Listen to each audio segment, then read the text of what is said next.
ওমরের কান্না দেখে ওয়াজ মাহফিলের মধ্যে একজন হুজুরও কিন্তু কেঁদে দিল। ফেসবুক এবং ইউটিউব এবং টিকটকের মধ্যে ভাইরাল একজন আছে, তার নাম হলো ওমর। তার কথাগুলো যুবকেরা ফলো করে এবং শেয়ারও দেয়, কপি লিঙ্ক করে করে ফর ইউর মধ্যে নিয়ে যায়, ভাইরাল করে দেয়। আমি গতকালকে তার একটা ভিডিও দেখলাম, তার মায়ের মানে সে কেমন এটা আমি জানি না, তবে এই ভিডিও দেখার পরে আমি দেখলাম যে মা পাগল ছেলেটা চোখের বানি ফেলায় মায়ের জন্য কান্দে। নেপালের পাহাড়ের সামনে দাঁড়াইয়া বলতেছে, আমার মা দুনিয়ার মধ্যে আমার সবচেয়ে বড় আপন। আমার মায়ের বিরুদ্ধে কথা বললে আমি কোনো আইনও মানি না, কাউরে আমি চিনি না।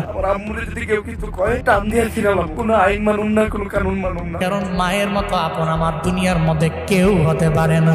সে বলতে লাগলো, যখন আমার বাবা নাই, আমার মা সারাই পৃথিবীতে আমার আপন যখন কেউ নাই। আমার মায়ের গার্মেন্টসে চাকরি করে করে করে করে কোন রকম জিন্দেগি চালাইয়া আমারে ফালায়া যায় নাই, বরং পরিশ্রম করে করে আমার মা স্কুলের মধ্যে আমারে পড়াইলো। আজকে আমি অনেক মশহুর হয়ে গেলাম, প্রসিদ্ধ হয়ে গেলাম, সবাই আমারে চিনে, তবে আমি মায়েরে ভুলতে পারি না। নেপালের পাহাড়ের সামনে দাঁড়াইয়া বলতে লাগলো, মা জীবনে কোনোদিন আপনারে আই লাভ ইউ মা বলা হয় নাই, আমি আপনারে ভালোবাসি, আমি আপনারে পছন্দ করি এটা বলা হয় নাই। ওমর নামক ওই ছেলেটা বলতে লাগলো, এরপরে আমার আপন আমার নানি, যদি জীবনে কোনোদিন একটা হেরিয়ার গাড়ি আমি কিনতে পারি, আমার মায়েরে ওঠামো, আমার নানিরে ওঠামো।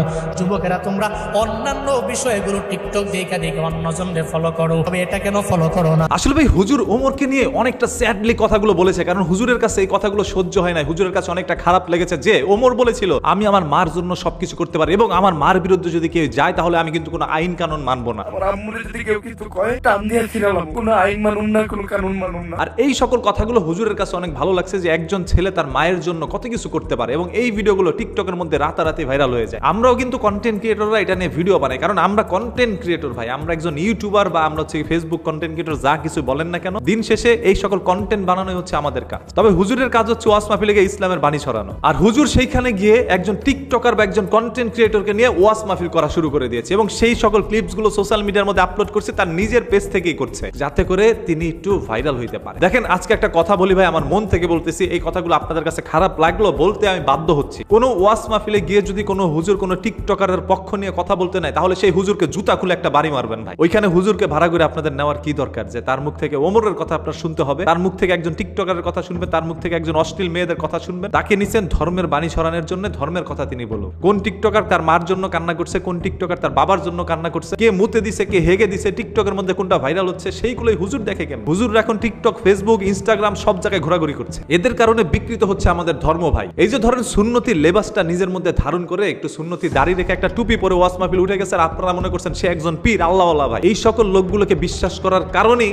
আপনার ঈমান দুর্বল হচ্ছে। এখন অনেক গণ্যমান্য জঘন্য ব্যক্তিরা এসে আমাকে কমেন্ট করবেন, ভাই একজন হুজুরের বিপক্ষে কথা বলার আগে 100 একবার ভেবে চিন্তা বলিস না। 100 একবার ভাবার এখানে কিছু নাই। সকল আলেম মাওলানা এক না। আপনি আজারি হুজুরের সাথে এই হুজুরের তুলনা করতে পারেন না। আজারি হুজুরকে কোনোদিন দেখছেন কোনো টিকটকার নিয়ে কান্নাকাটি করতে? তবে এরা কিন্তু প্রতিনিয়ত কোথায় কি আছে না আছে সেইগুলো নিয়ে সবসময় কথা বলে, এরা চায় ভাইরাল হইতে। আমি এই হুজুরকে ব্যক্তিগতভাবে কোনো দিন ভাই দেখি নাই, তার কোনো ওয়াজ মাহফিলও শুনি নাই, এবং তার ওয়াজ মাহফিল শুনে কোনো মানুষ হেদায়েত হয়েছে এটাও শুনি নাই। তবে রিসেন্ট দেখলাম কি, তার একটি ভিডিও আমাকে অনেকে ইনবক্স করে পাঠাচ্ছে যে ভাই দেখেন হুজুরটা শুরুটা করছে কি। এখন যদি দাড়ি টুপি দেখে আপনাদের নুনুভূতিতে আঘাত লাগে, তাহলে ভাই এই হুজুরটাকে একটু দেখেন, লিপস্টিক মেরে ফিল্টার মেরে তারপর গানের সাথে মুখ মিলাচ্ছে। তাহলে আপনাকে আল্লাহর ওলি মানলে একেও কিন্তু আপনারা মানতে পারে। এখন ওরও কিন্তু লেবাসটা খুব সুন্দর, এই হুজুরের চাইতে ওর দাড়িটা বড়, তার মানে ও তো বড় পীর। এখন আলেমরা কিন্তু জালেম হয়ে যাচ্ছে, আর এটা আমাদের হাদিস কোরআনের মধ্যে আছে যে একটা সময় আসবে যখন আলেমরা জালেমে পরিণত হবে। সেই জালেমরা এখন কিন্তু আমাদের সামনে ভেসে আসছে। আমরা কন্টেন্ট ক্রিয়েটর কোথায় কে কি করছে সেটা আমাদের দায়িত্ব খোঁজাখুঁজি করে বের করা, কার অপরাধ কি, কার সুনাম কি, সবকিছু আমরা বের করে আনবো। তবে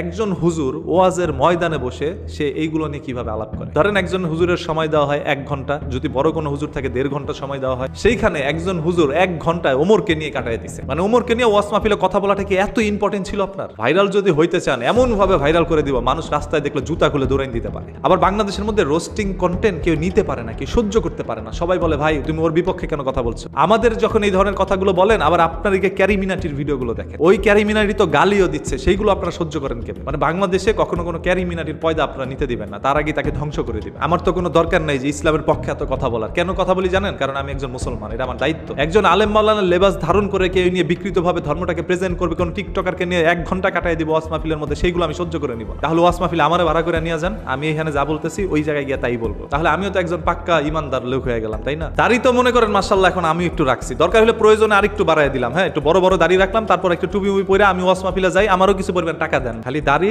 টুপি আর পাঞ্জাবি দেখলেই নুনুভূতি তার দিকে নিয়ে যায় না। আপনাদের নুনুভূতির কারণে মাঝে মাঝে আমার অনুভূতি হারিয়ে যায়। আমি একটা জিনিস মাথার মধ্যে নিতে পারি না যে ওই ওয়াজ মাহফিলের মধ্যে নিশ্চয়ই বড় কোনো আলেম মাওলানা ছিল তার পাশে বসা, তারা কেন তাকে থামাইলো না? যে তুমি টিকটকের মধ্যে কি ঘুরে বেড়াও, টিকটকের মধ্যে কোনটা ভাইরাল হইলো, ফেসবুকে কোনটা ভাইরাল হইলো, ফেসবুকে কে কানলো, কে হাগলো, কে হুইলো, কার জিনিসকে সার্জারি করে বড় করলো, আপনারা সেইগুলো কেন দেখেন? আপনাদের তো সেইগুলো দেখার কথা না। আর যারা এইগুলো সবসময় ঘাটাঘাটি করে, ফেসবুক অনলাইনের মধ্যে ঘাটাঘাটি করে, তারা পঞ্চায়েতও ঘাটাঘাটি করে। ওই সকল মানুষের কাছ থেকে দিনের দাওয়াত তো পাবেই না, বরং রাতের দাওয়াত দিয়ে যাবে। পরে রেল লাইনে গিয়ে খুঁজবেন কোনটা 10 টাকা আর কোনটা 50 টাকা। আমি কোনো আলেমের বিপক্ষে নই, আমি হচ্ছি জালেমের বিপক্ষে, সে যেই হোক না কেন।